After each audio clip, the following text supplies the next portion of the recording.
from now, would you be willing to trade all the days from this day to that for one chance, just one chance, to come back here and tell our enemies that they may take our lives, but they'll never take our freedom!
Welcome to Anti-Tyranny News Radio here on UCY.TV. Thank you for joining me this evening. Let me see about the volume here. Get it up a little bit. Okay. Now, I just kind of let everybody know where I've kind of been.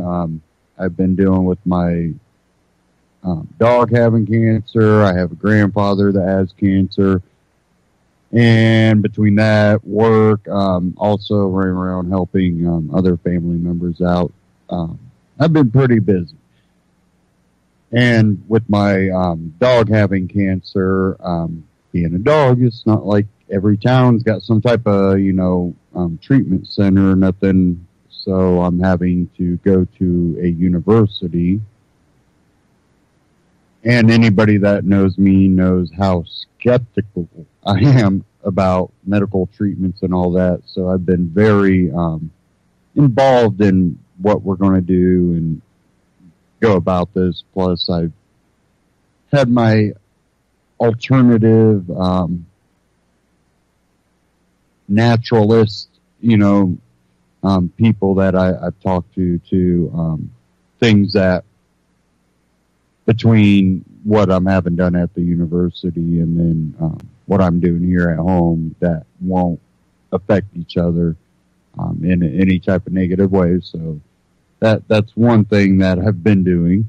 But if you've been wondering where I've been, that pretty much sums up. I've been extremely busy and extremely broke.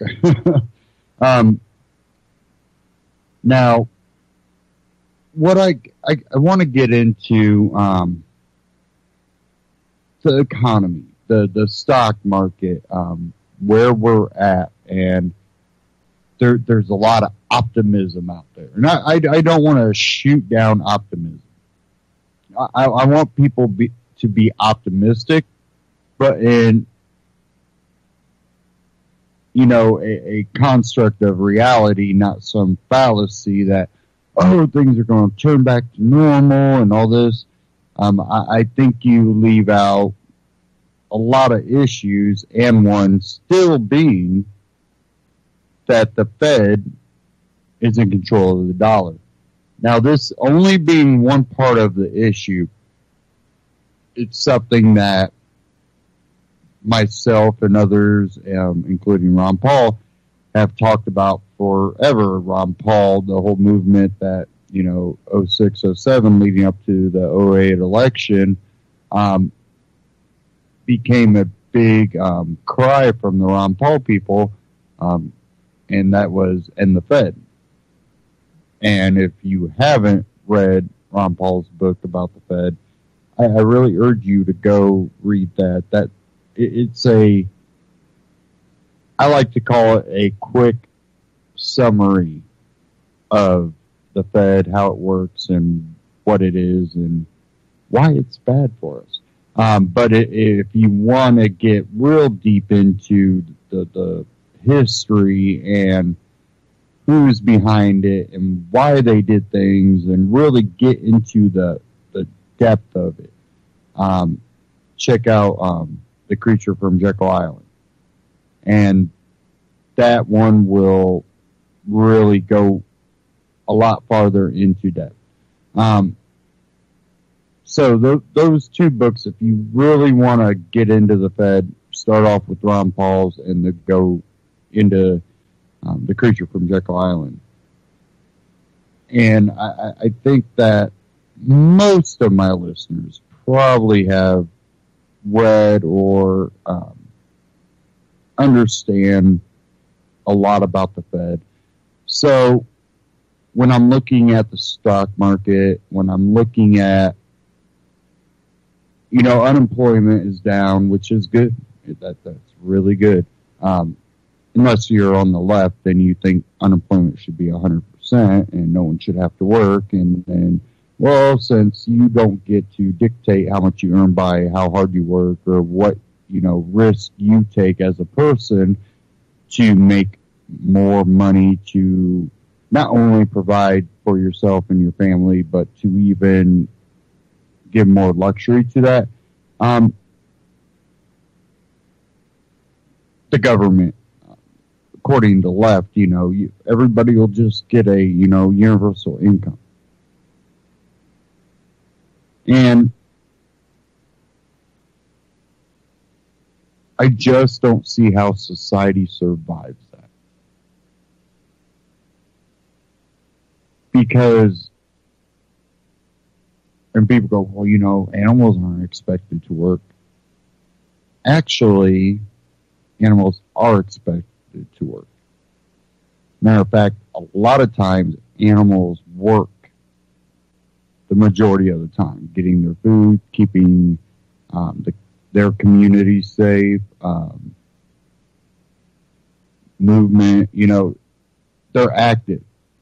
And that's simply for survival. Do they play? Yeah, they, especially the young. But a lot of times you don't see the adults playing, but they think, you should become an adult and be able to just play like you're still in high school. That would be a utopia, a fallacy that they always claim that Ron Paul supporters were wanting. Oh, you're a Ron Paul supporter. You believe in that libertarian fallacy and this utopia. Actually, no, that's absolutely not. But, as we know, a lot of times they are often what they claim the other side to be. So they claim that, because we believe in libertarianism, that also we believe in some utopia. It is completely untrue. We just understand that government, monopolization of authority, has never actually solved the problems. In circumstances, it has reduced the problem, but it's never solved the problem. And when it's reduced the problem, it's only because the government will hold one side, down. They'll put their foot on your head and hold you down to the ground. And we've seen that in a lot of dictatorial countries where, oh, look, and we've talked about on here, look, it was more peaceful under that dictator. Okay, yes, it was more peaceful than us waging war, killing innocent people, and destroying cities. They have nothing to come back to. Or before even, if you weren't the in group, you were allowed to exist to some point,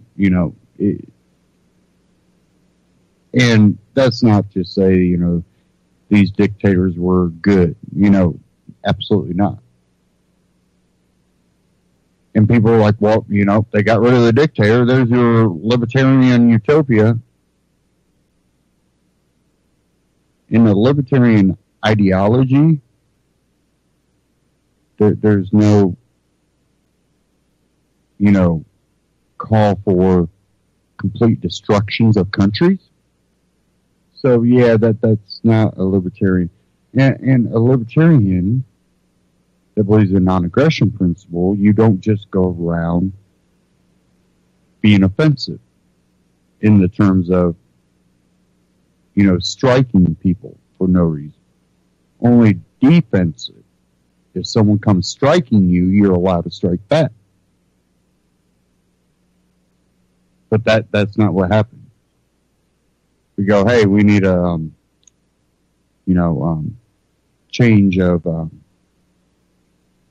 the ruling class in this country. So we'll stage all these different things and either kill him or arrest him. Oh, well, we tried to arrest him, but we had to kill him. So,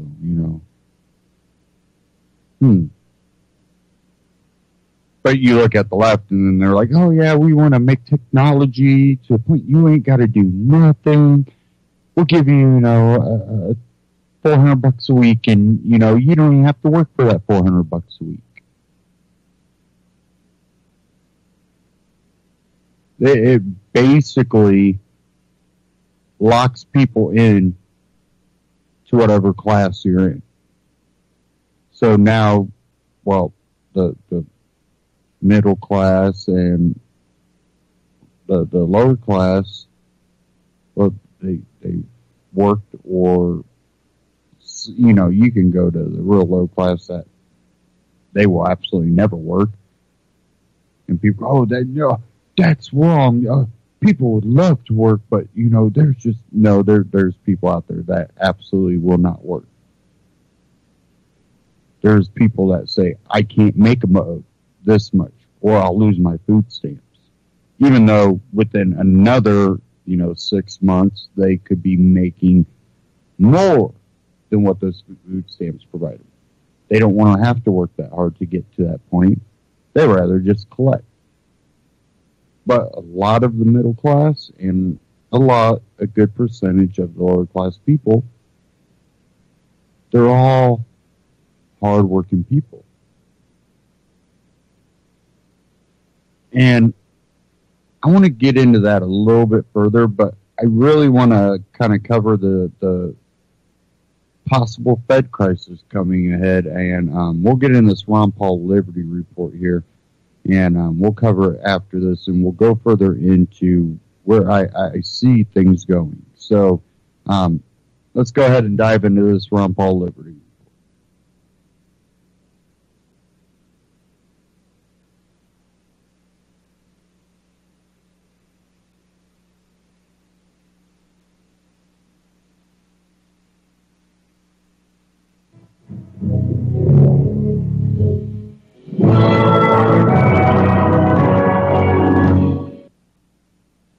Hello, everybody, and thank you for tuning in to the Liberty Report. With me today as co-host is Chris Rosini. Chris, welcome to the program. Good morning, Dr. Paul. Very good. Today we'd like to spend some time on an issue I've spent 30 or 40 years thinking about and trying to rein in, and that is the Federal Reserve and the power of the Federal Reserve, and trying to find out what they're doing, just asking for an audit of the Fed. So it's a big issue, and even when I started, I didn't realize how big an issue it really is, and it continues to be, and it's significantly related to civil liberties, war, welfare, the whole works, and the deep state as well.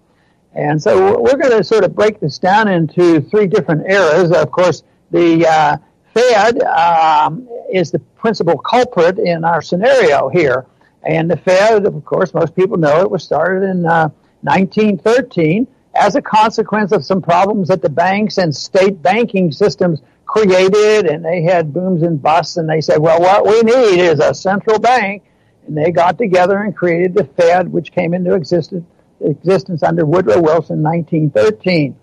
And though there were warnings at that time, it just didn't happen overnight, because the goal really was to make sure there was no free market money or free market interest rates, and that they would have total control of an economy. And big government and dictatorships need that. They essentially always take over control of the money system, and they always have these very, very strict legal tender laws. So we have this period of time that we'll start with, Chris, of 1913, and I take it up to 1971. And that was a period of time where systematically, from the very beginning, the Fed started destroying any relationship of our currency to gold, which was achieved. So why don't you go from there and tell us what you think about this Federal Reserve system and what they have been doing, and why people should be awakened to the fact that this is a big problem, and that we have to continue to study this and continue to warn people of the dangers of central banking. Yes, and we could start from today. Today, the U.S. government and its military empire are the biggest government and empire in the history of the world. So how did they get to this point? And we can go back to 1913 when they started separating gold from money to use their paper money instead. And the purpose is so that government can create and finance itself, which is the worst thing in the world. You never want government to be able to finance itself. We should be the ones that should hold the purse strings, either personally or through our representatives. They don't want any restraints. So we have a monetary system of empire. And unfortunately, there's really nothing, in my opinion, that can be done to stop it. But there is a good plus side to this. Every empire in history always ends because they run up against supply and demand, economic law. That's what always puts it to rest. And the self-destruction of the currency that they mess up. And, the motivation is something to think about. Why do they do this? And there's motivation. It's not like they haven't thought it through and they don't have a purpose.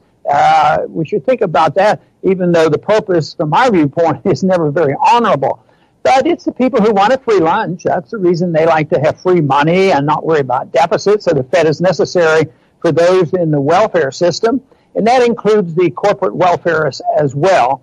So the subsidy that comes from the Fed and the creation of money and artificial interest rates supports crony capitalism. And that, of course, is a deadly problem because it creates the malinvestment and the maldistribution of wealth, and you have the rich becoming richer and the poor and the wiping out of the middle class. So it's very, very serious. The other reason people like it might even be some who are sort of academically minded, but they like power. And this is where the power is, because, the Congress is limited in what they can spend and how much debt they have if they don't have a Federal Reserve system. They have to tax people, and that usually brings a halt to this much sooner. But as soon as the government, as soon as the Congress spends money, then it's dumped on the Fed, and the Fed has to monetize. So it's a collusion, it's a conspiracy. It's been around, and it has systematically gotten worse from 1913. Of course, immediately after 1913, they financed us unnecessarily getting into World War I. Then, of course, that inflation created a depression in 1921, which was short-lived because back then they didn't believe in bailing out everybody. But they went right back to inflating through the 20s, creating another bubble, a stock market bubble that ended with a crisis. And then the Depression was ushered in, and everything they did was wrong. Rorepublicans and Democrats and central banking. So what did they do then? They with an executive order, Roosevelt took all the gold from the people at $20 an ounce, and then he remonetized it $35 an ounce. So it's very mischievous from the very early on, and then they limped along, and then. It was changed significantly after World War II. We had the advantages of not being clobbered in World War II. So at the end of World War II, they had this Bretton Woods agreement, and that ushered in, the Bretton Woods, which was still a pseudo gold standard.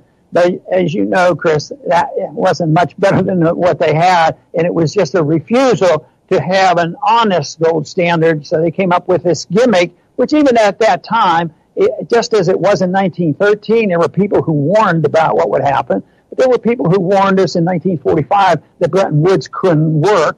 And so that was another deal that we had to work on. And, of course, it led to a lot of problems after 1971. Yes, 1971, the whole system was put on steroids. But, this system, there's been cracks ever since the beginning, starting with the Depression. That was the Fed that fueled that bubble and then burst, and then it burst. But now the bubbles are bigger, stronger, and more violent. They're taking down their own now. Just in 2008, the Lehman Brothers, Bear Stearns, Merrill Lynch, AIG, it was a slew of them. This was not planned. These are trillion-dollar companies, and they were gone in an instant. So what we're seeing is that this system is falling apart. And in 2008, they were scrambling, didn't know what to do. So what did they do? They flooded with trillions and trillions, unheard of amounts of money they created to try to keep this thing afloat. And we're going to get to what's coming ahead, Dr. Paul. Yeah, and that was a consequence of the fact that the Bretton Woods didn't last. From 1971, that it broke down then. It ended, but that ushered in an age of massive inflation. And even early on, the 1970s, we had stagflation, depressed economy, rampant inflation, went on and on. We even had a stock market crash of 1987, which ushered in the nonsense of saying that what was necessary to prevent this. They wouldn't talk about the Fed. They say what we need is a plunge protection team. We need the Fed and Treasury and the government itself to bail out everybody. And of course, that took us all the way up to the point where we had first the NASDAQ bubble collapsing, and then they went back to inflating in the early part of the century and had the housing bubble. And it, too, was predictable, and that is what happened. And you mentioned it in 2008, 2009, the Great Recession occurred, and that meant they ushered in the age of QE. And QE, of course, went, and increased the monetary base and increased the holdings of the Fed by over $3 trillion. And this is all inflationary. And so now we are suffering the consequences. Now they're pretending that, oh, yes, it looks pretty good now. Maybe we can get out of this mess we have that's been created by zero rates of interest rate and pretending there is no inflation. But I think that is coming to an end. Now, the next big step that I think that people have to look at for date-wise was actually, the peak of the Dow Jones. And that was, I think, this past January. It's 26,000. Now it's coupled down 3,000. It's up and down. There's violent shifts up and down. But I don't think it's going over 26,000 for a long, long time. And I think this has ushered in this new period of time where there will be corrections. And you mentioned already about how much debt has accumulated. I think the debt in 2009 was around $10 trillion. Now it's $21 trillion. The deficits have exploded. This administration, thank goodness the conservatives are in, because the debt is only going to go up $1 trillion this year. What would the liberals have done? So this continues. I just don't believe it's going to last. I think a lot of people know that, even though there's people who trade stocks and bonds and all the commodities. I think they know it too, but they're still living on the short run. But long term, they know this is not sustainable, because when you look at what's happening around the world, there's more talk now of what's going to replace the dollar. And, the Chinese are talking about it, the Indians are talking about it, Russia's talking about it, and they're starting to trade in gold and trying to get away from the dollar. But also we have seen a great interest in other countries who have stored their gold in the United States are asking for their gold back, because many of them stored their gold here because it was a safer haven and we were more market oriented and we weren't destroyed or bombed during World War I and World War II. But for some reason they've decided, hey, we think we want to take our gold back, and they're coming to find out it. You don't call up the Fed and say, hey, we've had our gold at your place, send us our gold. We find out it's very, very slow in being repatriated. But I think the whole idea that they're thinking about that. And also I think there's a lot of people who are playing on an issue that I have dealt with, and that is the competing currencies, denationalization of money that Hayek has talked about. And so they've worked real hard on trying to come up with a new idea on cryptocurrencies, which is yet to be determined, how successful it will be. But as long as there's options like this, we like to see the competition, which means that they are saying, the dollar should be questioned. How long can we do this? How long can we keep running up these deficits? And they are limited, and I think that's what we're reaching at this period of time where people know it's going to end and something has to be done about it.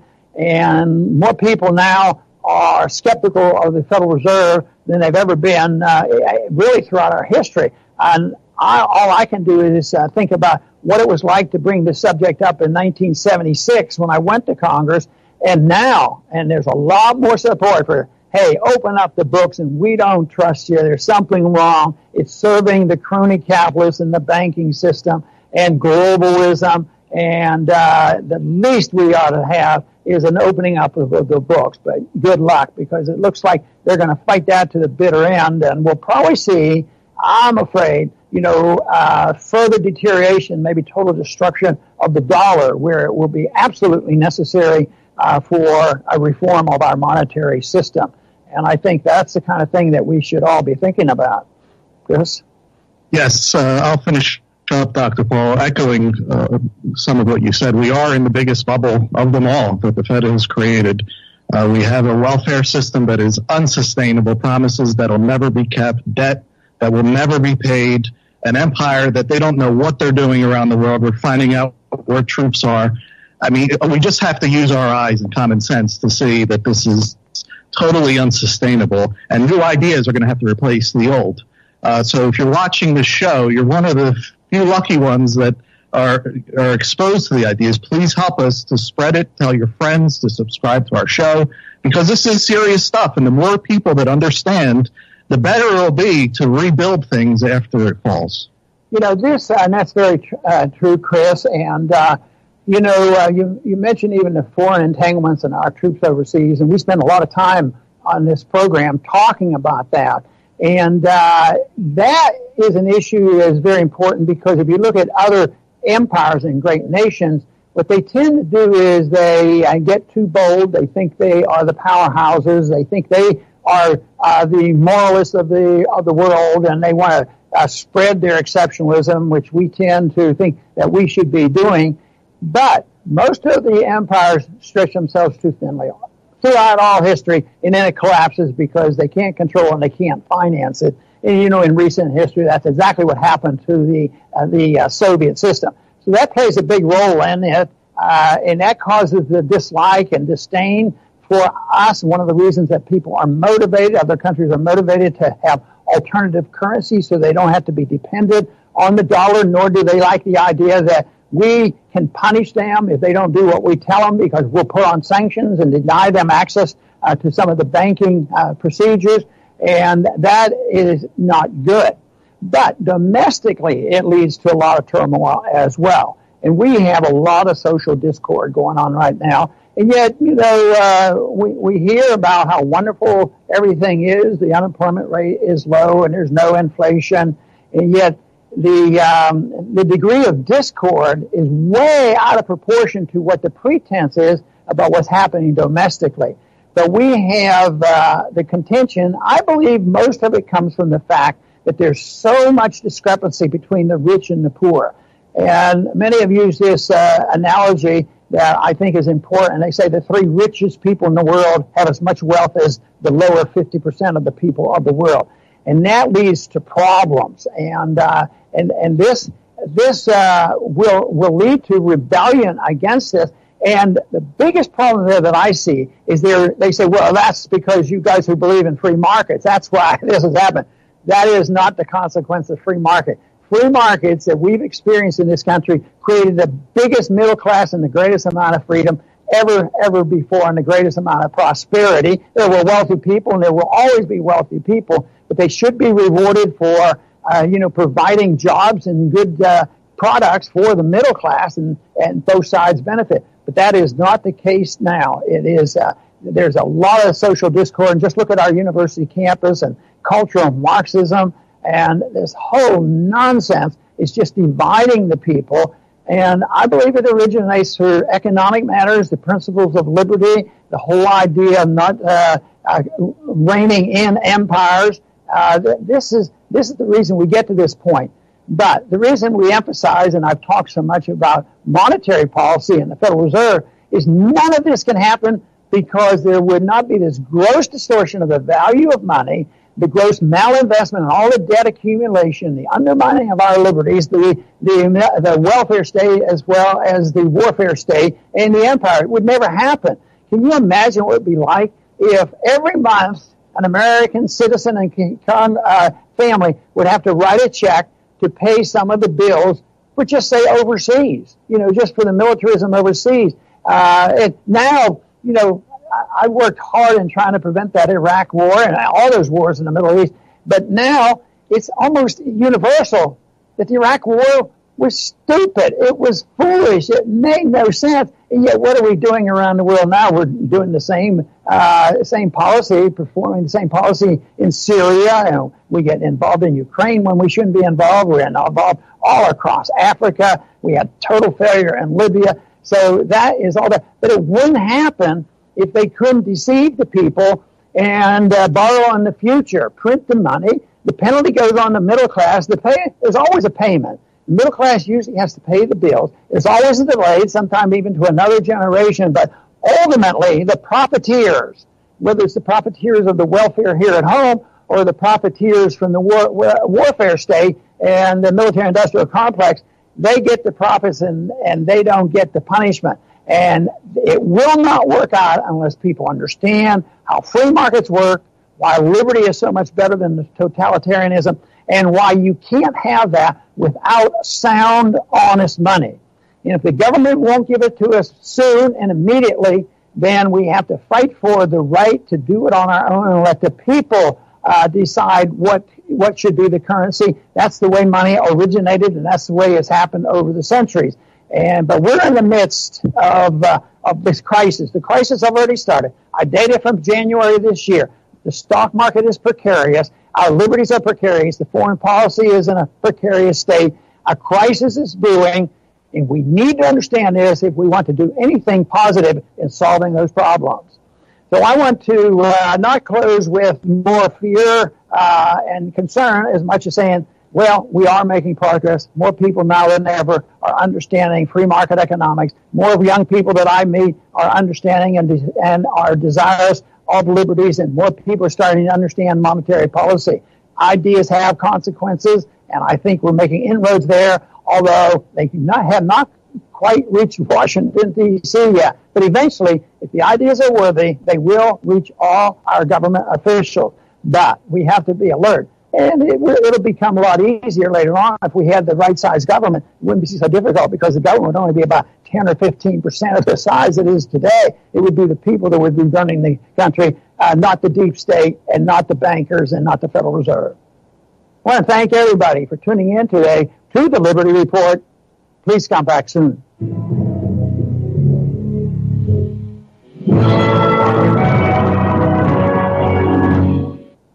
And that is the Ron Paul Liberty Report, RonPaulLibertyReport.com and Ron Paul Liberty Report on YouTube. Check them out, subscribe while they last. Now,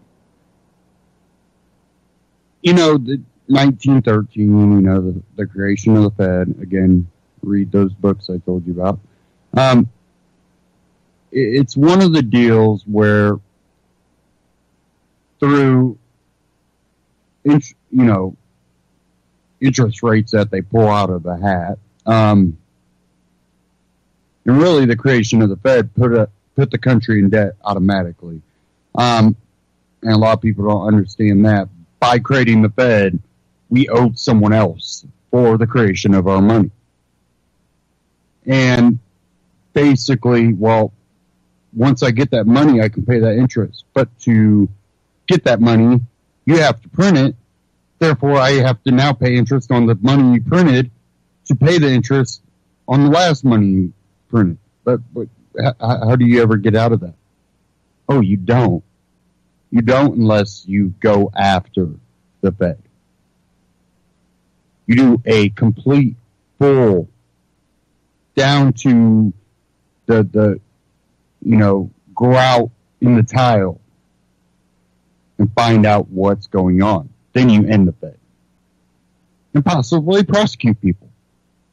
Because you know that there is more than likely criminal actions happening in the Fed, but they've been so immune to it because they print our money. So, we've been dealing with this, and I think you can see it in the middle class. I think you can see the effects. Basically, if you're not rich, you really see the effects of it every time prices jump.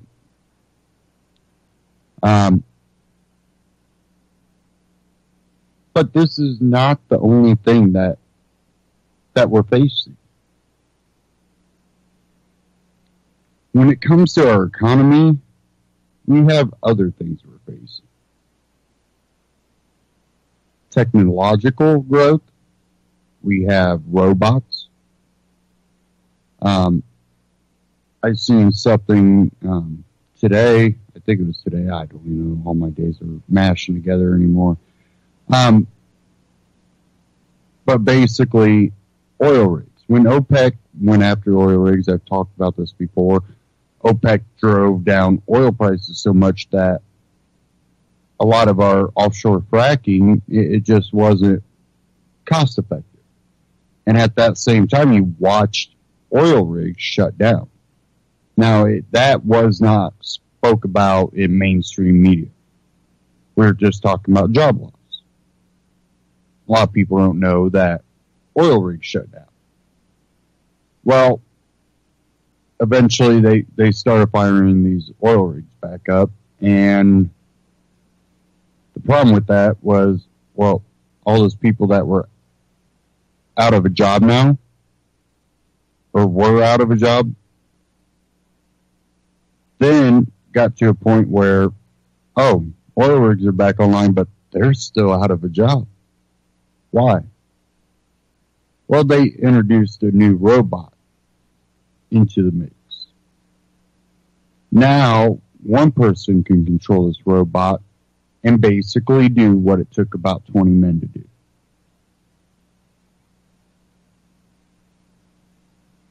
And the more oil rigs they put these devices on, the less people they need. And our biggest problem, I believe, is not finding other options for people to work. We are constantly finding ways for people not to work, which it sounds good until you study how societies work, how cultures work, and how people react and think. And I'll tell you what, I've in about the worst part it was around the end of 2008, the beginning of 2009, is when I first got laid off.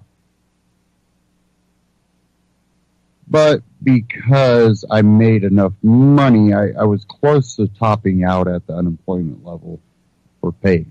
My mother had been laid off too, and she was topped out, and our difference of unemployment checks was not that big.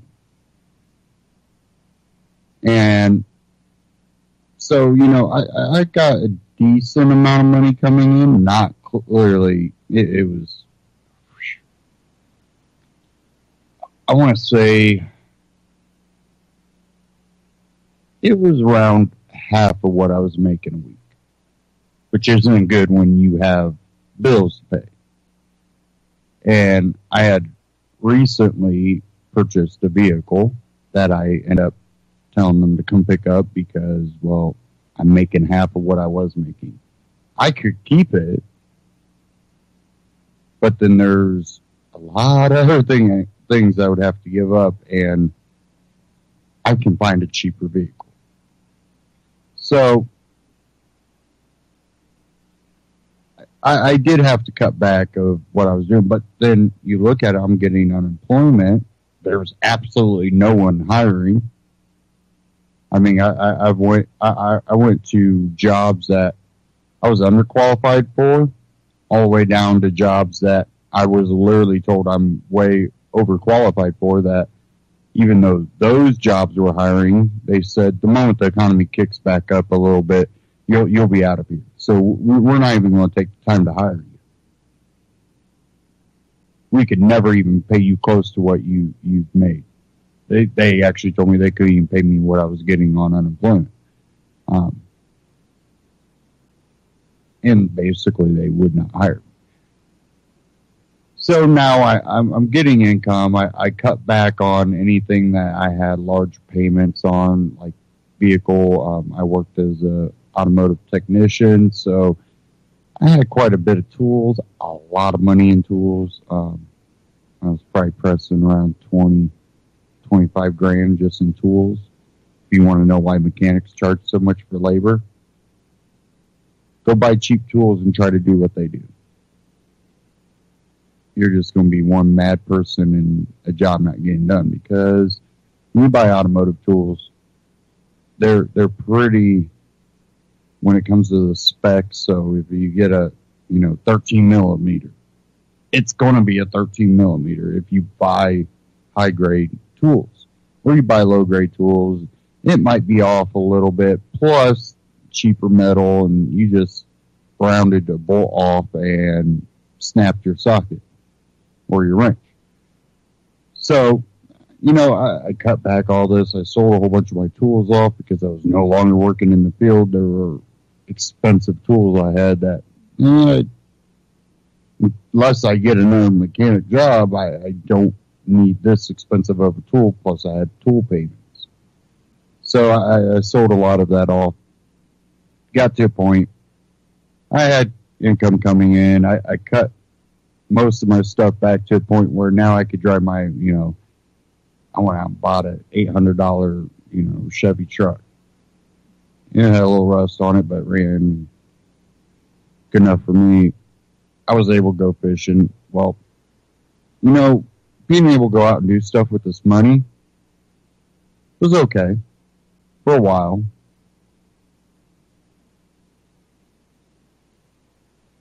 But there's something in you. Definitely if you're someone that's worked, and I've been working ever since I could, and working hard. I started off working in a dealership, working on cars. I worked in factories. I even worked at a restaurant in between two of my mechanic jobs. Which surprisingly, somehow I made decent money only working 20 hours a week. If I could have got the 40, I don't think I would have went back to doing mechanic work. And that was the only problem, the hours.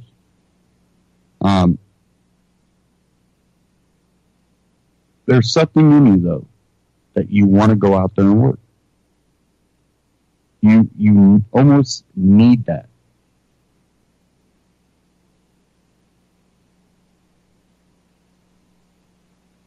So we have a lot of hardworking Americans, and when they don't have that work, even if they have money coming in, they're not worried about bills. They can actually go out and,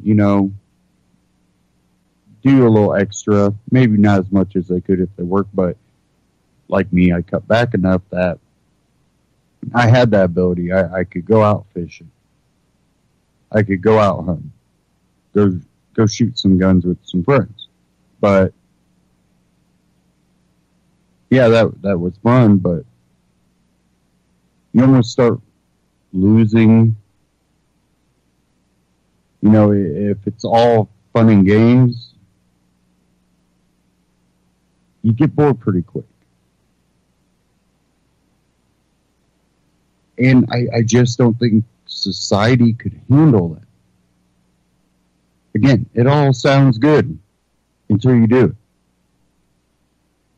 And being someone that's been there, had that, money coming in, being able to, hey, we want to go fishing today? Sure, let's go. It didn't help. It's fallacy. And the left is pushing for it hard. You go ask, a working American, what do you think unemployment should be? Well, ideal, it'd be 0, but, if we could get it down to 1%, 2%, well, I'd be happy with that. Go ask Silicon Valley the same thing. You're going to find the answer is, well, it would be nice to get unemployment at about 100%. No one would have to work. We can get robots to do everything. We're, creating this AI.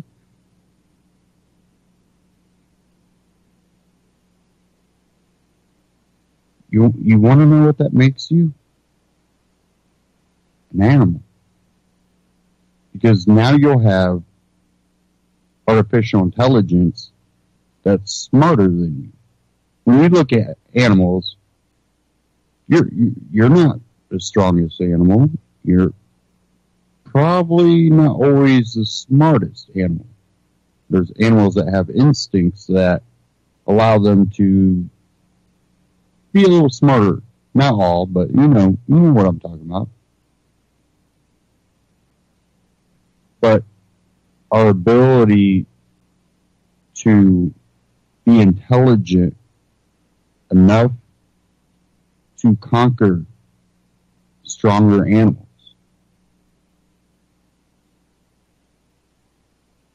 We tend to look at ourselves at the top of the food chain. No, that could change. You're, a couple people out in the woods and a bear's chasing you. You might be in a little trouble.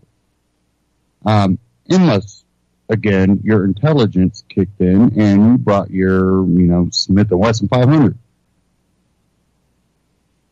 Again, our intelligence has allowed us to do this. We look at animals as, well, even though they might have some smarts that we don't, they can sniff out things, they got instincts that maybe we don't. We still look at them as, well, but they're not as smart as us. They don't have that intelligence that we have. How do you think AI might look at us?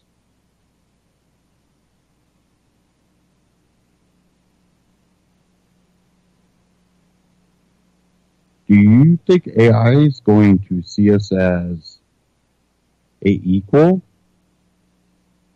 or lesser? Right now, it's at its infant stages. But we've already seen it kind of start spiraling out of control. And if it's learning from us with the lack of intelligence that we're now starting to see, if it looks at us just being out of control, do we not become something it needs to tame?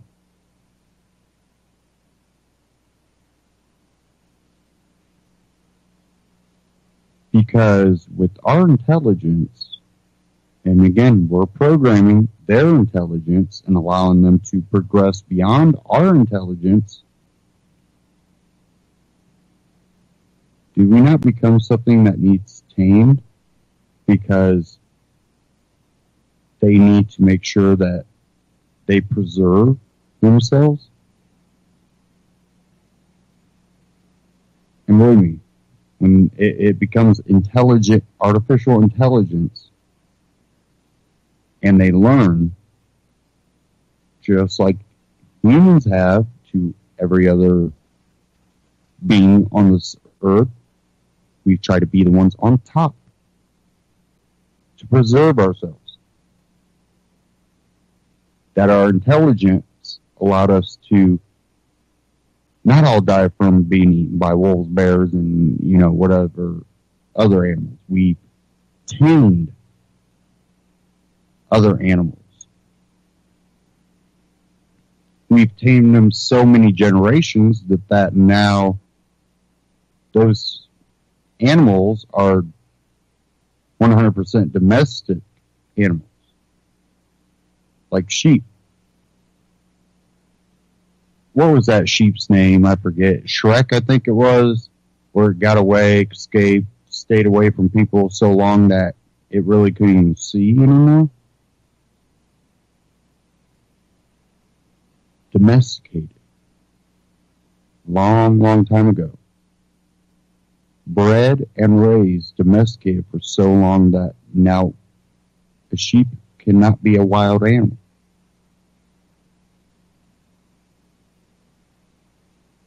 You know, you always hear these PETA people, oh, free those animals, free those animals. Do you understand by freeing those animals, you basically ensure their death? There are a lot of animals that are farm animals that you just can't stick out there. Now, there are other animals that you can, that we've domesticated, but then they destroy everything. Maybe a hog.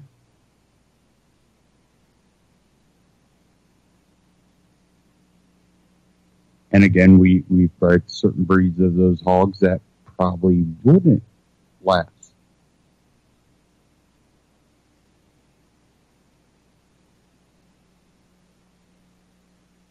So I think we need to be very cautious, very, very cautious about where we go from now. Now, I've heard two sides that say, one side told me that they don't believe artificial intelligence will make it to that point. And it goes back to us being the largest empire that this world has ever seen. They believe that before artificial intelligence ever got to that point, that in the process of creating that, we will use it before it gets to that point in a way that actually knocks us back. Hundreds, possibly thousands of years. They said that the world has reset multiple times. Our societies have reset, which causes us to go into a dark age. And they say every time we do that, though, when we come out of that dark age, we tend to go even further. They said that the next time around, our artificial intelligence, robots and stuff might become the next life form. Now, I've also heard that how fast it's growing, and this is from someone else, that they think that society collapsing will be because of that, and it will replace us. If those are only two choices, I don't know which way I would want to go. Because I can live pretty primitive.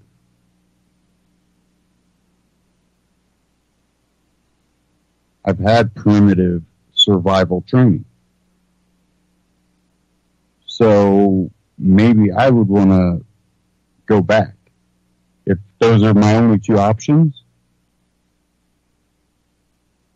But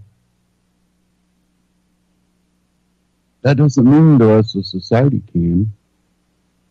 And would I be able to survive the rest of society?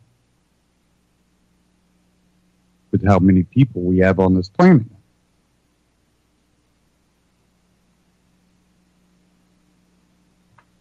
I actually hope neither of these become true, because it just does not, point to a great society for the future.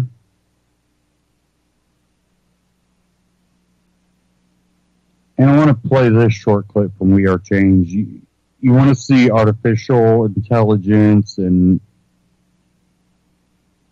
how technology is already being used by people against us. This We Are Change clip really points it out pretty well. So we'll get into this real quick. Hey, what's up, everybody? Sorry about that.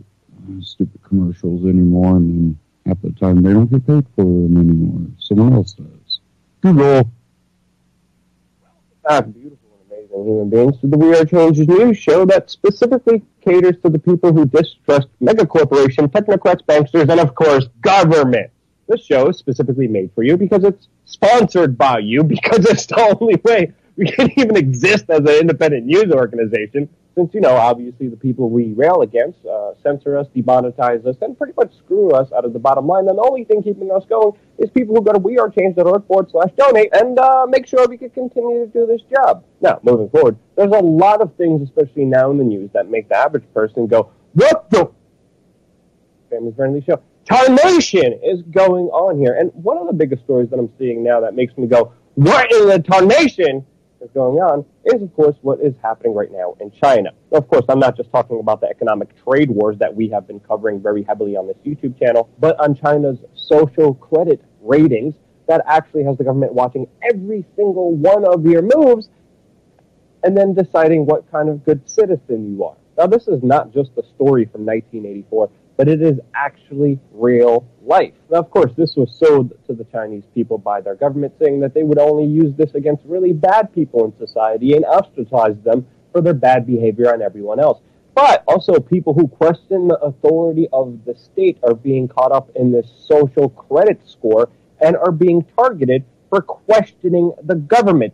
Even this journalist, Li Hu, who's a Chinese journalist that worked on an anti-corruption campaign of the Communist Party of China, who was just listed as untrustworthy into this new Chinese social rating system, who now can't even book a flight, can't buy any property, and his children are not even allowed to go to private school. Now, Liu was actually asked by a court in China to apologize for some of his work, which he did, and the court even deemed it that he wasn't sincere enough in his apology to the Chinese Communist state, and henceforth he is still on this untrustworthy list in this social rating program in China right now, which the list is growing over time because of facial recognition surveillance cameras in China expanding, as well as AI, artificial intelligence companies that are helping participate in this program that judge people if they do community service, buy Chinese-made products, or even if they smoke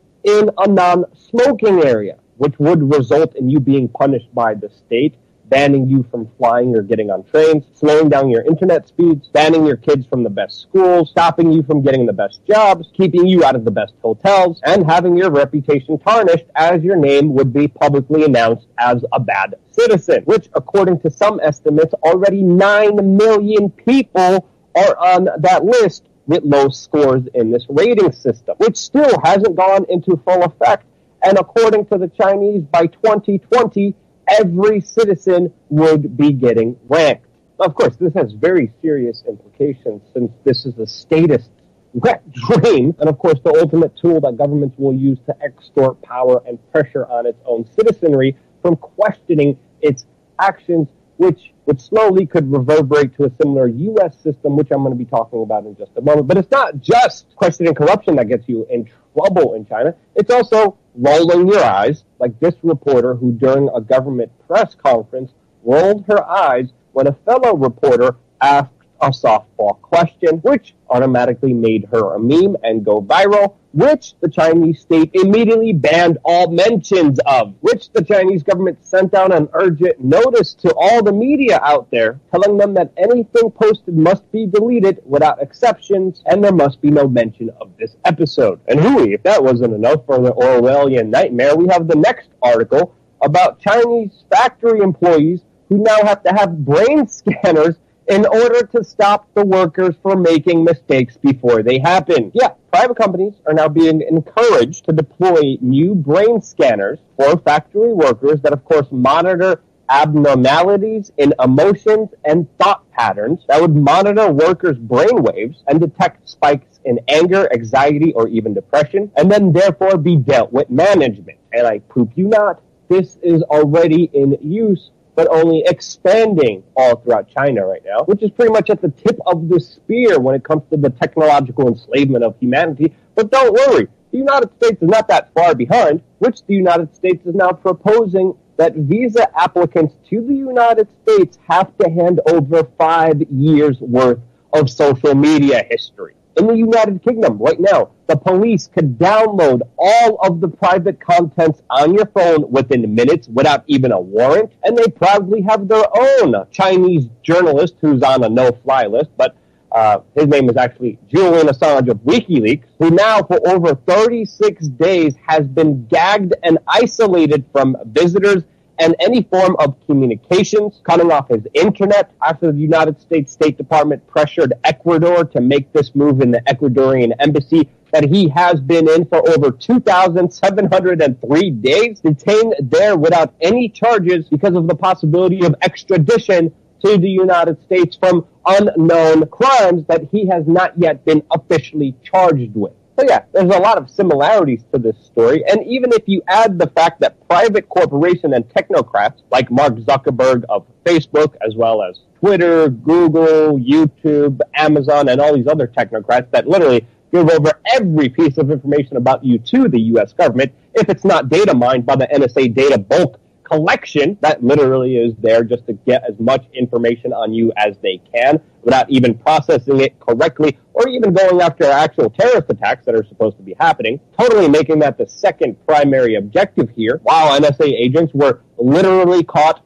masturbating to people's private photos that they illegally collected from everyone. Yeah, that actually happened. We have to understand here that there's another form of soft censorship, which is very different from the hard censorship that happens here in China, but is very effective to closing down any dissenting voices, censoring them, isolating them, and also making sure that their message doesn't get out to the larger public, like we have seen the big technocrats do, especially with independent media.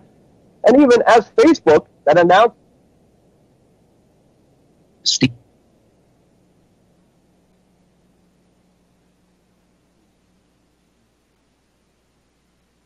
independent media, and even as Facebook that announced just yesterday that, quote, they will be ranking news outlets by their, quote, trustworthiness, which is the same metric that the Chinese are using with their social credit score, whether someone is, quote, trustworthy or not, which now Facebook will use to determine what you see in your news feed features. And as we have seen before with Facebook demoting, censoring, isolating content specifically that is contradictory to the status quo or against them or any big government institution or even just being anti-war, those posts, those pages, those individuals like myself and others have been hit dramatically with our reach. It's not sometimes just being blatantly, totally censored. So even though this soft censorship is not as blatant and in your face as the Chinese, it is definitely a lot more effective with the same desired effects and without people having to actually face it and see it, and there being less controversy behind it. And it's not just the soft censorship that people here in the United States have to worry about, but also the expanding powers of the executive, which, if you didn't know, can legally assassinate someone without the due process of law and without even a court date, just a personal mandate by the U.S. president. And of course, those programs are expanding, which Donald Trump is even ignoring important deadlines for even just reporting the civilians killed by this specific U.S. drone program, which he did today because the numbers are dramatically going up, which even as of today, we're hearing that 23 civilians were killed in a Syrian airstrike, which is suspected to be by the U.S. coalition, with Donald Trump, of course, expanding U.S. military operations all around the world and dropping a record number of bombs on the Middle East right now as we're speaking, with an estimated 40,000 bombs already dropped by this current U.S. president, which sadly he's facing barely any criticisms from, whether it's the left obsessing about issues that are totally irrelevant or the right adoring him, and the media just being completely silent on these issues. The few people who do criticize it sadly have to face the brunt of a lot of the censorship efforts that happen against them. To prove my case even more, these are some other important news updates that happened within the last few moments that you should know about. One is a new bipartisan bill that could give U.S. President Donald Trump the power to imprison U.S. citizens in military detention forever under a new AUMF law that is being introduced to the U.S. Senate, which of course would set another dangerous precedent for the executive office here in the United States, which already has an incredible amount of power that is specifically unchecked, especially when it comes to U.S. foreign policy, but should be checked. Continuing on in more what in the tarnation news is going on, we also found out yesterday that the United States quietly released Afghanistan's biggest drug kingpin from prison. One of the biggest U.S. allies, Saudi Arabia, had to apologize after an image came on during a wrestling WWE match in their country of a woman dressed in scantily clad clothing, which of course they had to publicly apologize for. Meanwhile, a U.S. judge ordered Iran to pay $6 billion to the victims of 9/11. Even though declassified U.S. government documents say Saudi Arabia played a major role in the 9/11 attacks, with 15 of the 19 hijackers coming in from there. And I could keep rambling on about Saudi Arabia, Israel, and the United States involvement with 9/11, but that's a whole other topic. UN's nuclear agency also ruled that there was no credible indications of Iran's nuclear activity being fired up after 2009, which directly contradicts Israeli Prime Minister Netanyahu, that, of course, the Europeans are casting doubt on ever since, of course, his major push for the United States' involvement with an Israel-Iranian war. At the same time, Israel is testing their anti-missile systems in Alaska for some reason. Israel also announced that they would retaliate and act forcefully against Russia if they give them the S-300 anti-aircraft missile defense systems to Syria, which, of course, they're planning on still doing. And in some not-so-bad news, WWE star Kane is set to actually win the Republican nomination in Tennessee for mayor, which I think is actually great news because I actually met Kane and they actually knew about We Are Change. I, of course, knew about him. He was at some libertarian convention. Ron Paul was there, and he's pretty cool. So, yes, that is the news for today, May 2nd, 2018. I hope you guys appreciated this program. This Saturday, actually, we lose our Dash sponsorship, which ends this Saturday. And I kind of wanted to ask you guys, we're looking for more sponsorships. We're thinking about possibly doing another Dash proposal, asking them for sponsorship, or maybe a Pivot sponsorship, or maybe even just going with third-party advertisers. What do you guys think is the right way for us to independently sustain this media operation, since it's extremely difficult with our viewerships being suppressed and also being completely demonetized by YouTube? Your donations, of course, are great and are sustaining us, but with this continued trend, it will be virtually impossible just to survive off donations. So I'm asking you guys, where should we go next? What cryptocurrency should we work with? Should we work with third-party advertisers? How else should we finance this independent media operation? I would love to hear your feedback, which, of course, I'm going to be answering and following back very closely here on this YouTube channel. Again, thank you so much for being a part of Real Independent Media, because if it wasn't for you watching and sharing and being here with us, I wouldn't be here. That's why I love you guys. Thank you again so much for watching. Stay tuned for more.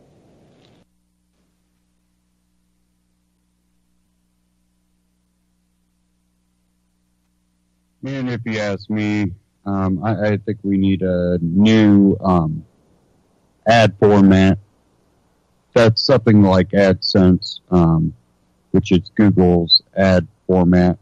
I think that combined with another video platform could put YouTube out. There's different ways. I wish I had the money. Dealing with what I'm dealing with right now, I definitely don't have any money to start something up like that.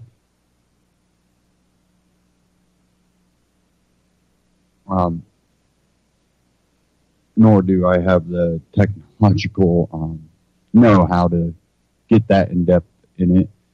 But I think that a new ad format that also allows, let's say we do get a company that they just don't want to be involved in guns at all. They don't want advertised on a gun channel. They just, even if they're not anti-gun, they just don't want to be involved. Therefore, they won't have to be in the debate.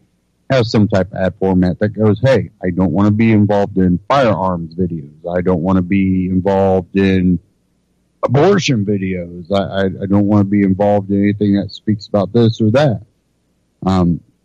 Something that allows the advertiser to go a little bit farther in depth instead of just joining the recommended or, how YouTube does it. They'll just be like, oh, this person, you shouldn't, we're not even going to allow them to have your ads on it because they're just so bad. They're bad people. Just, you don't want your ads on it. Well, how about you let me make the choice on what channels I allow my ads to play? If I put an ad for anything on YouTube right now, and I wanted my ad to play before the We Are Change clip, I couldn't do it through YouTube. What I would have to do is I would have to get a hold of Luke and say, hey, I'll sponsor a video. And that would allow me to, they could just mash that ad into their video. But what's even worse is that they demonetize We Are Change. There were just multiple ads that played on that clip. They're still playing the ads. They're just saying he's not good enough to get any of the profit from it. That should be illegal. I believe in some, way or form they are. If you say, for years and years you could be monetized, but now because we feel some type of way, well, we're going to still put ads on your videos, except you're not going to get paid for them anymore. Sounds like Google and YouTube and Alphabet Inc. broke their contract with Luke. To me, it seems like Luke hasn't done anything that he hasn't been doing for years that he was allowed to make money on until, because he's not on our political side, and now we're dividing the country so polar opposites, and we're going to go with the left, and you're completely towards the right, even though he went after the right, which they were probably fine with that. But the moment, now you don't go after the right, you go after the left. Well, no, he goes after corruption in multiple forms and sides. And if you think it's just left or right, that's an ignorance that you have from living in your little fallacy over there in, California and New York, and, your little cocoons that you have built. So I think that really, and I'm not talking about breaking up Alphabet Inc. or Google or none of that. No. I think people just, we need to find those alternative formats and just completely exit. And for the most part, I've exited Google for searching things. I still go to YouTube to watch clips from We Are Changing multiple sources because, well, they're all right there. There is DTube out there, but the problem is we've been so ingrained that, it's YouTube, it's Facebook, it's Twitter, it's Instagram, Snapchat.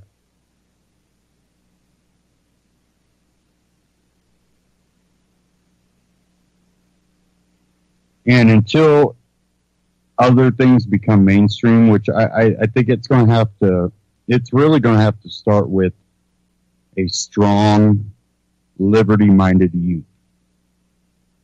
And they're going to have to do it in a very intelligent way. And I think it would be almost,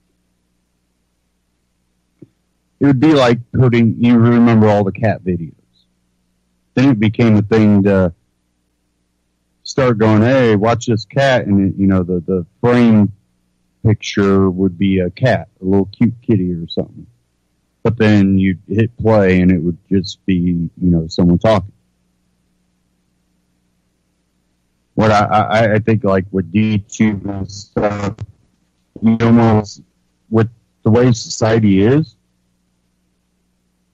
you would almost have to have like the newest version of Jackass or, one of these other, crazy, trendy things, and have that posted there.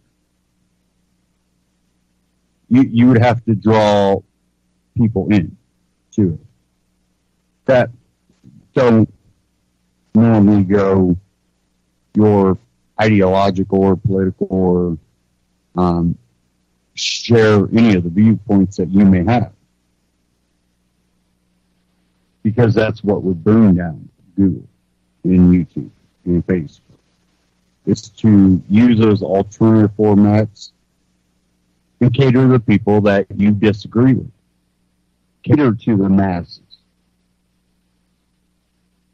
And I think that's even what, TV's been missing for a while, other than you had Last Man Standing, which they canceled, which they may bring back now because of Roseanne. But when Roseanne came back, what happened? People flocked to it. Why? Because people are missing a lot of what used to be. The shows now have become a very leftist-leaning and pushing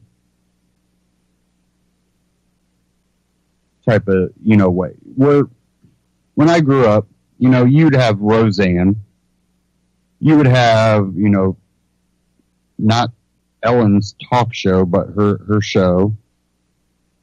You had a mix of left-leaning and right-leaning. You had Home Improvement. You had, Boy Meets World. What our kids' shows might have been out. But I couldn't name all of them. I'm just pulling ones that are popping in my head. But you had a mix of conservative viewpoints with liberal viewpoints. And I grew up hearing both sides. I would hear, those, feminist views. I would hear those, Roseanne was one that broke, some of that, having a gay person in the show. Now it's looked at as the, right-leaning.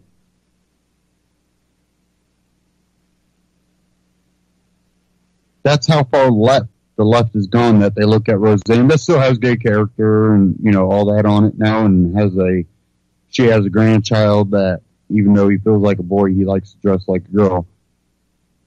That's the left-leaning stuff, and they're going, oh, she's so, right-leaning with the Trump stuff, and actually she's more of a communist. She's a self-proclaimed, like, communist or socialist. I can't remember right offhand.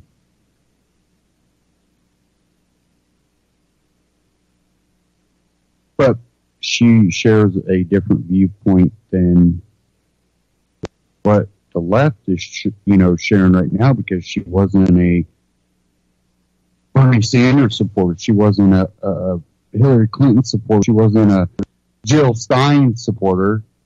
She supported Trump because of independent thought. She pondered in her head what she believed the right choice would be. Doesn't mean it is the right choice, but I don't think if you just go with who they gave you for choices, there was any right choice.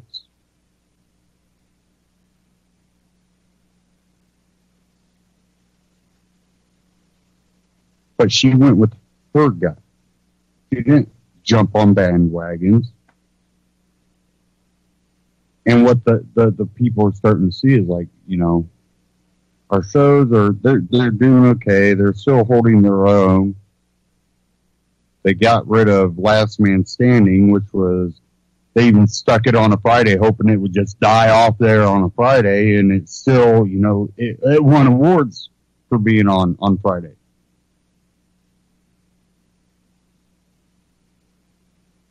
It was hitting records because, well, Fridays, a lot of people go out, but people were sticking home to watch Last Man Standing. And now with the Roseanne and, being a pro-Trump, and that brought a lot of people in. And they're going, that's part of the reason why they're talking about bringing Last Man Standing back. And other more middle ground, conservative, even libertarian leaning shows.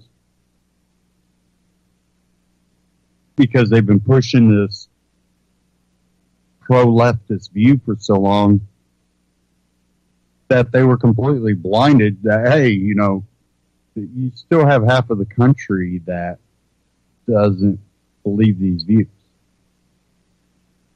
And you can show it and show it and show it, doesn't mean they're going to start believing it all of a sudden. Oh, but then, if we even slightly cater to them, making, which she in real life voted for Trump, but making the character a Trump supporter. Just by doing that a little bit. There's still so much liberal push in it, but they made that little part. And that was enough to bring conservatives. You had liberal viewpoints that were mocked on. They would mock the daughter's boyfriend, husband on Last Man Standing, but they still had, some liberal leaning views that were expressed not only by that person, but other family members, but mainly conservative views. But it worked. And I think that's where mainstream media is just shooting itself in the foot, is when you have ABC go, well, we're going to get rid of this because we kind of leftists, we try to kill it off, but that didn't work. But, we can just go, hey, you know what? We're stopping it. Keep shooting yourself in the foot. Keep doing it. Makes it easier on the rest of us. Now, I'm going to get into this clip. It's a little bit of a long clip, so I'm not going to play the whole thing. I'm going to try not to play the whole thing. It matters. Look at my clock here. Okay, I'm not going to play this whole thing, but let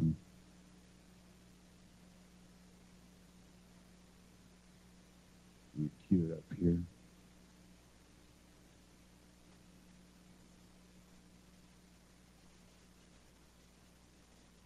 Okay, this is about the recent talk about, this peace summit that Korea had between the North and South, and, both leaders stepped over the line, and, it's going to be a new era. I have one here from Stefan Molyneux, and this one's titled "The Truth About the North and South Korea Peace Summit," and he has guest Michael Malice on. So let's go ahead and get into part of this, and then I am going to stop this early because we are a little bit further in the broadcast than I originally thought. So let's go ahead and get into this real quick, and we'll cover, the whole Korea Peace Summit and where the America stands in this whole deal.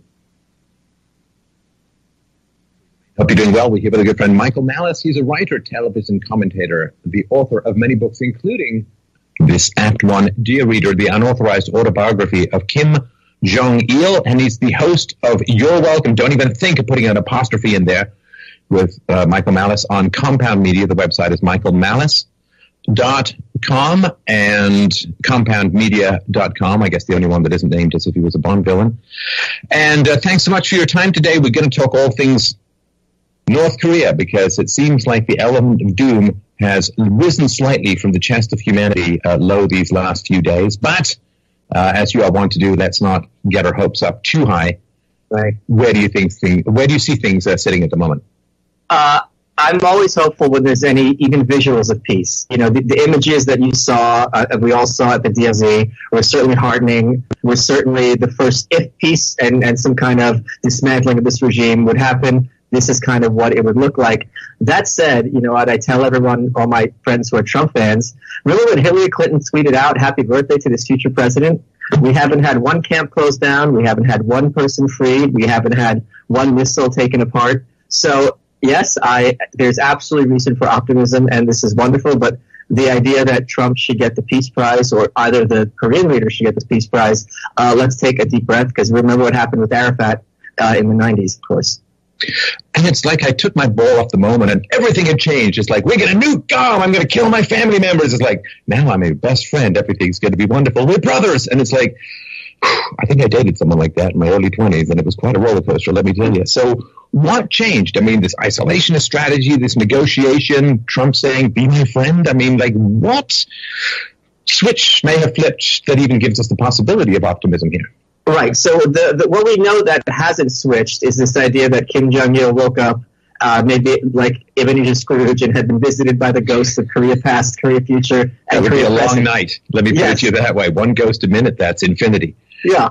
And he's like, oh, wait a minute, what have I been doing? Genocide is wrong. I should be friends with people. No, we know that didn't happen. And we know that this, dictator, he recently killed his own brother. He killed his uncle when he first stepped foot into power. And to this day, maintains using food as a mechanism of social control. What we don't know is what happened behind the scenes, and there's several possible scenarios. First of all, what is without dispute is that President Trump made this a huge priority internationally, far more than Obama or even President Bush did. It was one of the first things he was talking about. I believe the Chinese president was the first one who visited President Trump at Mar-a-Lago. They were explicitly talking about North Korea. He was talking about with President Abe, with the South Korean President Moon. And the State of the Union, I got into it a little bit with Ann Coulter on Twitter, because a lot of the State of the Union was about North Korea, where we had that refugee who had the crutch, waving it from the stands. So he clearly sees this as an opportunity for him to use his power as the President of the United States to affect change and make the world a better place. At the same time, he has to deal behind the scenes with China and Japan and South Korea. And the point I made, which I know you agree with completely, is if we're using some kind of backdoors diplomacy to force him to do what he doesn't want to do through machinations, which I'm perfectly fine with. I have no problem with someone putting bull this guy. If publicly he has to be a happy-go-lucky, warrior of peace and save face, fine. As long as he does the right thing, I don't care if he tries to pretend that he's this big humanitarian. Now, if people have to save face in order to save lives, that's not really that much of a juggle. So that seemed to be a long way of saying what happened. We don't know really. Yeah. Because, it seemed to just pop out of nowhere. This is something that, people who are 70 years old were born when this war started. This has been going on forever. This is like the length of the Soviet Empire, almost. This is a very big, long, intractable conflict, which has, I think, in many ways, just been getting worse as the two countries have divided in terms of the directions, the freedoms, the economic productivity that's been going on. And, of course, the longer a country rests in this kind of stew of trauma, the more brutalized the population, the harder it is to recover. So the length of this has been enormous. There has been, of course, as you know, fits and starts of progress in the past. There was under Bush, it went further back. It's sort of like every time they get the PLO to shake hands with somebody in Israel, yes, it's like, woo, it's all solved. And then it kind of all falls apart. So do you think it's as different from false starts in the past, and why?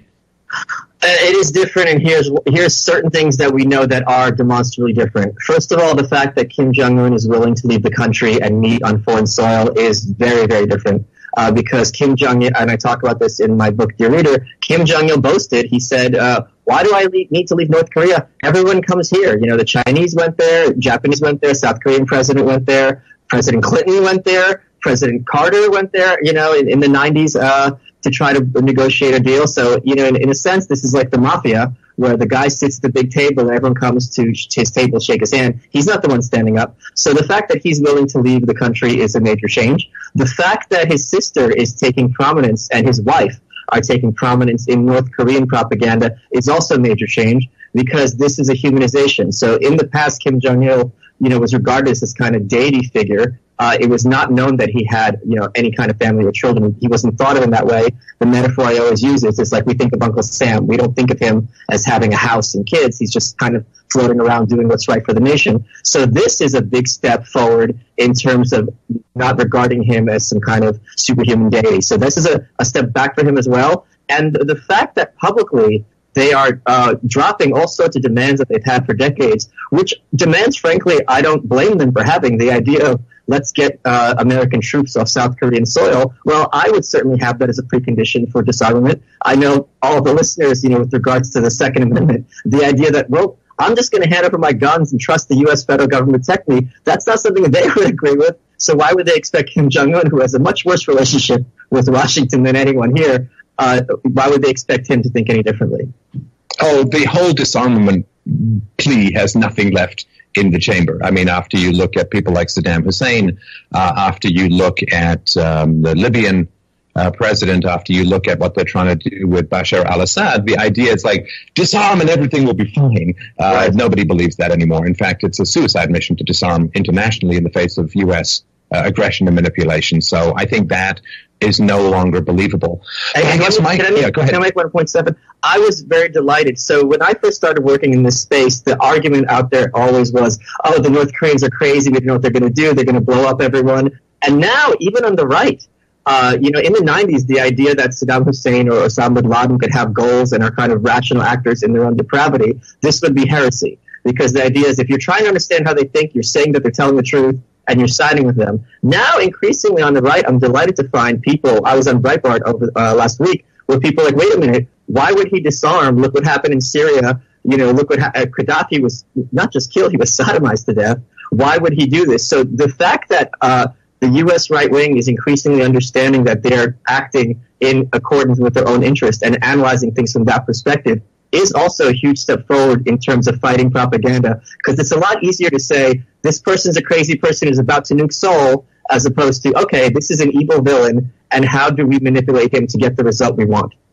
Well, I think you have had a lot to do with that in terms of pointing out repeatedly that evil is different from crazy. People love to conflate evil with crazy. Like, whenever there's a terrorist attack in Europe or other places, they say, oh, it's a mental health issue. And it's like, well, there are lots of people who are crazy. They're not mowing down people in trucks or stabbing people to death in nightclubs.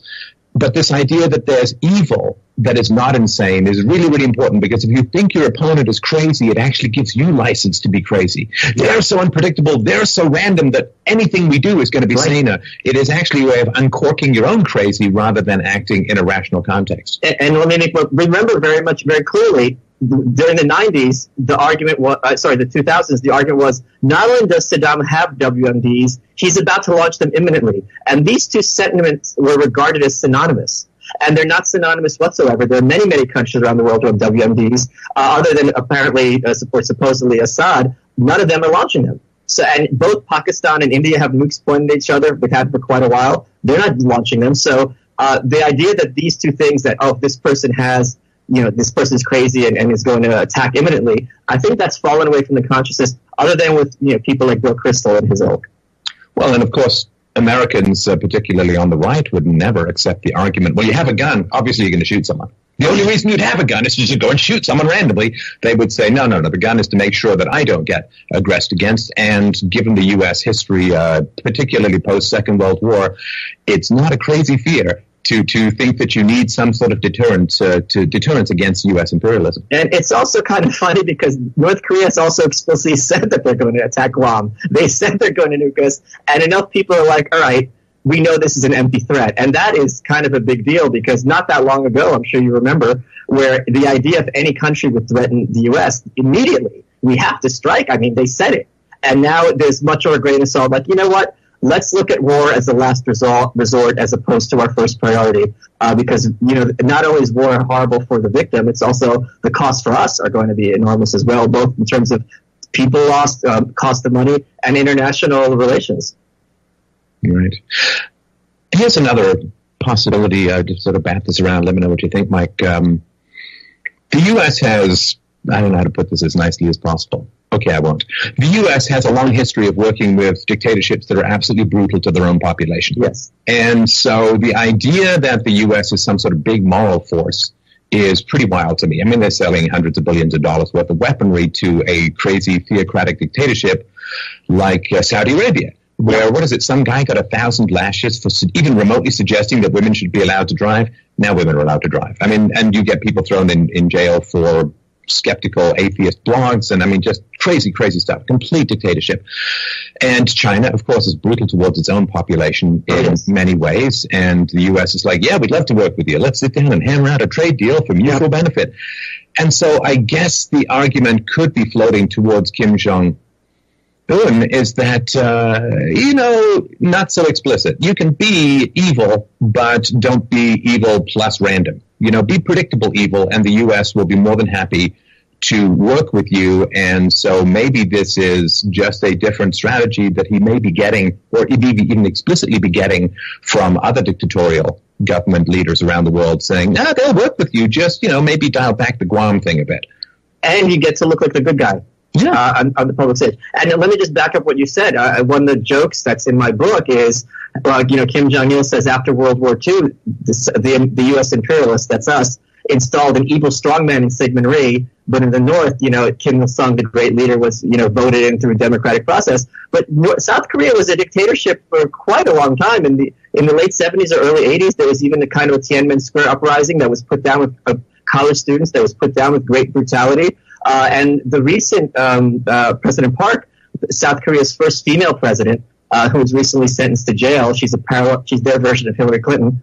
Her father was a brutal dictator. I mean, there are many crazy things. The first lady was assassinated at one point. The president of South Korea was assassinated another time by the head of the South Korean CIA. So it was very brutal. And North Korea used this very effectively in their propaganda. And they point out, look, how are you criticizing us when this guy is simply a puppet of the U.S. imperialists? And there was a lot of truth to that. After Afghanistan, I mean, certainly, we're not just going to, hey, let's have a big vote and put in whoever we want. And, we came in here, did a lot of war, and whatever the vote results in, we're going to be fine with it. That's not how it worked out.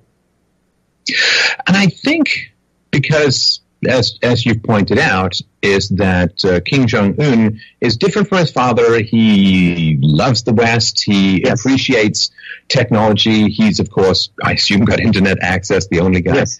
And he's traveled. He was educated outside of North Korea and so on. And so it's pretty hard to miss the difference between where you visited and the country that you have. If there's a way, and I think this is sort of the fantasy of all dictators, which is to say, if there's a way for me to get from where I am to, I don't know, Singapore, maybe Hong Kong in terms of economic growth, but without being deposed, without being slaughtered, without losing power, that's kind of tempting. And if there's a way to give him that yellow brick road towards some liberalization of the economy, Glasnost style under Gorbachev and so on, if there's a way to give him that path that he can begin to liberalize without feeling, well, the next thing you do is he's going to get sodomized, as you pointed out, like Gaddafi with bayonets up his butt. That seems like something that, okay, you get more money, you get more power, you get more prestige, you get more influence in the world stage. There's got to be a way. Yeah, he's evil for sure. Unadulterated, Pillsbury Doughboy filled with Satan juice kind of evil. But if there's a path to lure him with the bright lights of the shining city of more free markets, man, I mean, there's a lot to be said for that in terms of transitioning out of dictatorship. Oh, I agree with you, but this is where the economic argument, of course, comes in, which is it's very, very hard to have economic dictatorship and not social dictatorship, because once those people have access to information and they're looking at South Korea or China and they don't have food, it's a lot harder to be like, wait, why are we keeping you in power again? When, and at the same time, there's so much blood on the hands of these leaders, specifically the North Korean leaders, that there are many people who are like, my father starved because of you for no reason. And the idea that I'm just going to sit here and shake your hand, I mean, all it's going to take is one or two nuts or even within his inner circle, when these things start falling apart. So the thing is, it becomes this torrent once they lose their hold on the gun. It's kind of like what's that metaphor about riding a tiger, grabbing a tiger by the tail? The problem is you don't want to let go. That's when it gets tricky. And that's the situation. And even Gorbachev's another example. He lost his hold on power. He had a happy ending, but there was a coup attempt on him at a certain point. So I agree with you completely. If there could be liberalization and they become a Singapore model, I'd be perfectly fine with that. But once you take away the control of the population and the brutality, you're also taking away a large element of their fear. And if they don't fear you, someone is going to get the right idea and be like, wait a minute, this guy is Ceausescu, and he should be taken out. And all of his forces with him. But China's got some. I mean, I know that the Chinese economic growth is a lot of, we built a bridge to nowhere. We built a shining city in a mine just to consume resources. But they're getting, north of 7% economic growth, and they have a fairly authoritarian system. So it may be transitioning more towards that kind of stuff where you're liberalizing the free market, but still there's a lot of social control. Here's the difference between North Korea and China, because that's a very, very good question. So with China, when they liberalized, I think it was in the 70s, Mao's honor and his status in the country was diminished. It was very much, in many ways, a repudiation of Mao. Even though he's still regarded as the father, he's not drawn with sunlight coming out from his body and everyone looking at him in awe, as was the law when he was in charge. Kim Jong-un is a direct descendant of the great leader Kim Il-sung. This isn't someone, like Mike Pence or, Pelosi from differing parties. The whole point of his having a legal right to be the leader of North Korea is he has the Mount Pictou bloodline, that he's a direct, and only someone of the Mount Pictou bloodline can be the leader. That's why he had to have his brother killed so that there wouldn't be a replacement for him. So if that family is diminished in its regard for how good they are and how powerful and wonderful they are, as Mao was, that is a huge blow to his legitimacy towards authority, which is the big difference between China, because it was not hereditary. So there was room for the Chinese to kind of throw Mao in the bus. Even if he wanted to, I suppose, throw Kim Il-sung under the bus, he has his haircut specifically to look like his grandfather and to harken back to those days. He still wears those suits just like his grandfather did. So that would really be a tough nut for him to swallow. Yeah, it always comes down to me to the sort of question, this is maybe obviously not a complete analogy, but someone who's been sent to jail for 20 years on manufactured evidence and so on, and then they're set free, and then, do they then say, well, I'm going to go and find everyone who framed me and I'm going to go and kill them, or it's just like, I'm free, let me move on with my life, let me go and have the kind of glories of freedom that I never anticipated to take in my life, and whether or not there may be a consciousness around that, because that would be, I don't know what the level of vengeance is appropriate in these kinds of situations, but if there is liberalization, might there not be just such gratitude for the breaths of freedom coming down that the idea of insurrection and blowback might diminish? One of my friends, when he was reading my book, made a point that I didn't realize I'd made, which is North Korea is such a perfect prison, it's even a prison for the leaders. So even the people at the very top are bound by the dictates of this dictatorship.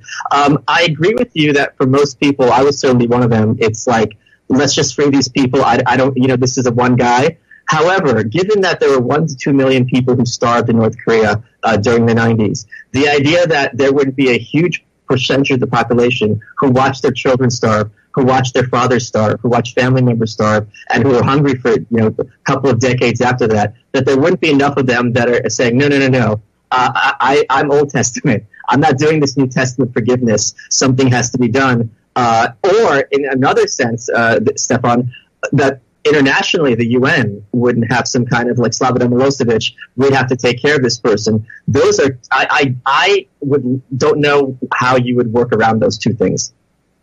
Yeah, it's a tough question, especially if they don't have the turn the other cheek Christian tradition of forgiveness and, love the sin or hate the sin stuff without that mindset. It's quite the opposite. The great leader Kim Il-sung said class enemies have to be exterminated 3 generations. And this is a long-standing thing in Asia with kind of like family punishment. So it's very much, if the scale is balanced towards punishment and not towards forgiveness, to the point where you're punishing innocent people. So this is not part of their psychology or their culture. And I saw something that really haunted me. I think it was on Twitter. And it was line drawings of the concentration camps and the guards. Yes. And the amount, there were simple line drawings, but the amount of horror that was poured into these like rat-like guards with the sadistic faces and the broken and shattered and starved people lying on benches being beaten and attacked and assaulted. It was like, gulags come to life with Solzhenitsyn's pen of record. And that is not an argument, you understand? I'm just sort of saying the emotions that evoked in me around just what is going on there and how much horror has been force-fed into the very bone marrow of the people. I can certainly see the standing on the volcano perspective. And also, in the way that Hayek said that in politics, the worst rise to the top, I genuinely think that if you're going to be a prison guard in charge of a concentration camp, it's going to be selected for people who are predisposed towards sadism and predisposed to inhumanity. I don't think an average person, no matter how much he's brainwashed, is going to feel comfortable watching children starving and beating children relentlessly. I don't think that really is part of the average human psyche. It takes a special kind of person to watch amputations and rape and just think, this is great. When's it my turn? Well, and as you point out, food as a weapon has a long history under communism, of course. And yes. You were talking about, and I thought your comments about the sort of social marking or the social scoring that is occurring in China had its predecessor in North Korea, where they graded people according to their fitness as proletariat role models, and then the people who had any taint of bourgeois or capitalist or entrepreneurship, they were sent far away from the docks, far away from the sources of food, but getting food last. And this idea that you will starve to death, like it's not, there are concentration camps in the entire open-air prison of the country, and that you would make sure these people got the food the last, if at all, and that, of course, would tend to be your most entrepreneurial and intelligent, and anybody who's worked in the free market knows that you need to have empathy for your customers if you're going to serve their needs, and it's almost like breeding out any capacity for empathy and sensitivity in the population and making sure that the most cruel get the most food. Yeah, I mean, but at the same time, we do like the idea that it's the ones who are cynical toward the government who are the ones who were the first ones to say, I'm going to do what it takes to survive. Whereas those who are loyal to the regime, who believed that the leader is going to send food, just you wait, they were the first ones. And many refugees talk about this. Those are the ones who starved that family member who's like, you guys are just worrying prematurely. This will all blow over. The dear leader has us in his hearts.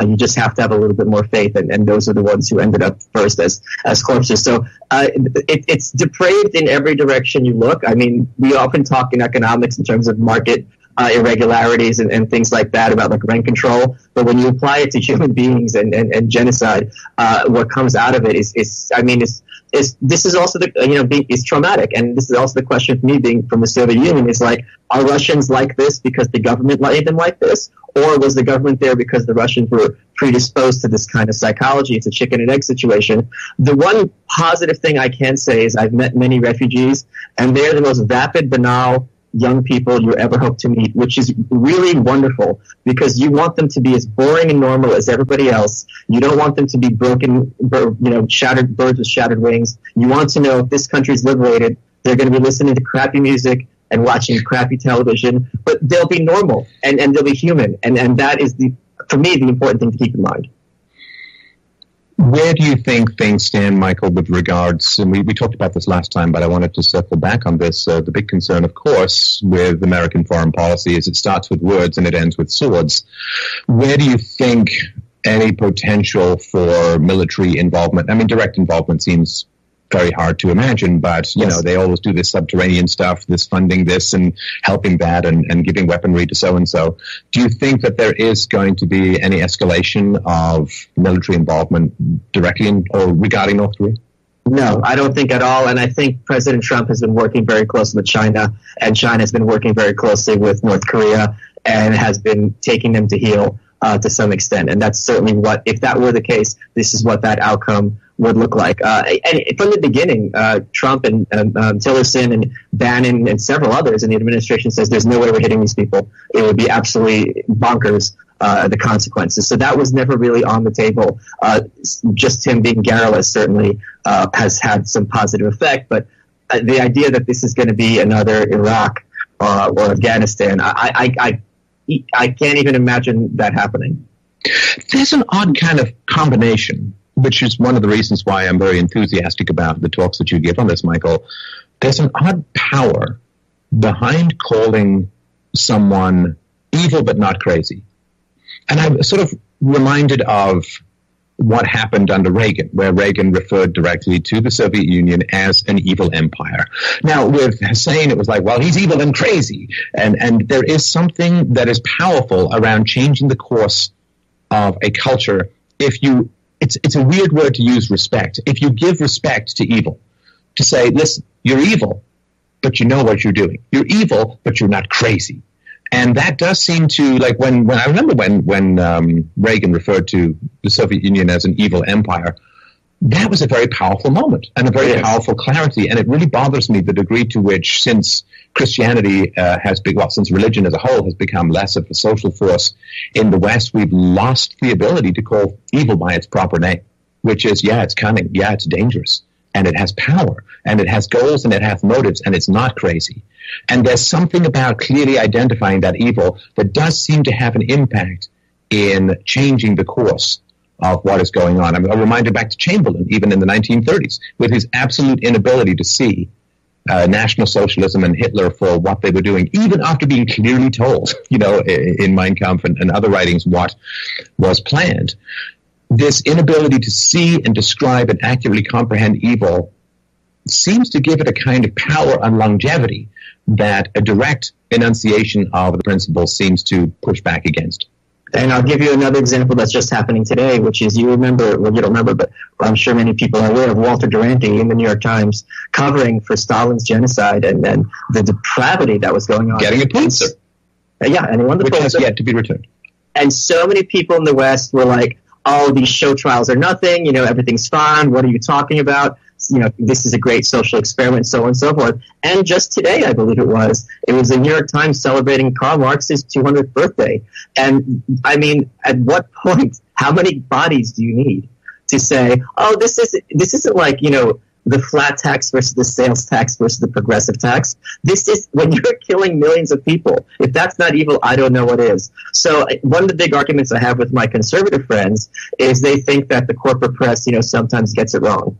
And they're mistaken. And I do that, that's true. Sometimes we all make mistakes. But my view is sometimes they are doing this with full knowledge and intentionality. And when you look at them in that respect, it takes on a whole, like you said, a whole different set of power and a whole different perspective.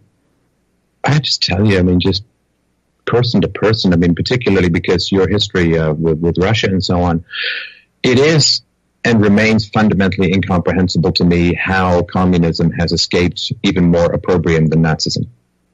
The death count is higher, the penetration is deeper, the rule of the world is wider, and the amount of suffering that has been created, although the Nazis are pretty damn close second, is greater. And yet, I remember even back in my early 20s when I was on the debate team, I would come across people with their Che Guevara T-shirts. I remember one of the guys I was debating with had a little pin of Karl Marx, and even at that time, maybe it's my family history or whatever, but even at that time, Michael, I'm like, how is this? I would say to people, like, do you know what this represents? Do you understand what this represents? Even if you don't care about the horrifying ideology of unlimited state power, control, and brutality, can you not see the bodies? They pile so high, they're like a mountain of horror.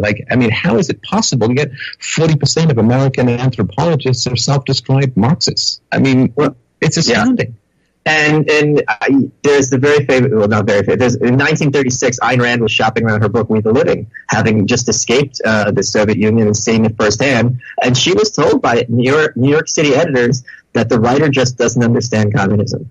So I think this comes down to a function of psychology. When you're at a certain level of education, a certain level of status, you don't have to have access to facts because you have been initiated into the mysteries of life, and everyone else is just, babbling morons, and you know how it is, and it's simple as that. The human mind is very good at dismissing facts it doesn't want to deal with, and maintaining its hold and ideology. And frankly, I think Thomas Sowell talks about this as well, the smarter you are, the easier it is to get wrapped up within your own ideology and become a self-serving echo chamber because you're that much more confident in your own brilliance. And I'm going to stop it right there, one, because we're getting towards the end of the broadcast here, two, because I really think that is somewhere that we need to leave it. Because I've always been someone that I constantly look at the man in the mirror. I'm constantly questioning what I believe. Because I believe without that, if I don't try to listen to the other side, I can't truly have an understanding for my own belief if I'm not willing to listen to the other side. And the thing is, with the left, there's a lot of stuff I agree with the left on. Because a lot of their anger or what they are upset about, there's legitimate concern there. If you're not the black person, you can't go, well, there's no racism or prejudice. No, there really is, because a lot of cultural difference. You know, if you've been raised a suburban, the only black family you seen was the one or two black families that live on your road, and they dress all conservative and all that. When you see the black guy in the baggy jeans, a t-shirt with his, hat kind of on crooked, a lot of times those people look at that and just automatically think criminal thug, Same with a lot of times in the white community. And I don't think blacks understand this sometimes too, because a lot of times you'll look at someone that's very rough around the edges, that's white, that, drives a beat up truck, and you go, he looks like, one of those white trash meth head, people. Well, that's his work truck. He's not going to drive a brand new truck because he actually uses the hell out of his truck. He's dirty because he just got off of work. And probably if you follow him home, he has a nice car. After he gets out of the shower, he don't look too bad. There's that misconception. And I think a lot of that goes back to our history and how people used to carry themselves and conduct themselves. Culture has changed and society has changed so much that you will see professional people that run, multi-million-dollar companies, that they might have started it, but when they're out in public, when they're not, working, they might not look like a business owner. It used to be if you were a business owner, you went everywhere in a, dressed pretty dapper. You looked professional all the time if you left the house. And that's not the way it is anymore. And it wasn't 100% that way before, but it was a good majority of it. And now it's cool that you can be rich and wear jeans and a t-shirt, and even to work. I've known owners of companies that there was one that, he wore a tie-dye Grateful Dead shirt with, jeans and some loafers to work. Owned a company, multi-million-dollar company. He was a deadhead. You would never look at that guy and be like, oh yeah, he's a multi-millionaire. Absolutely not. But he was. So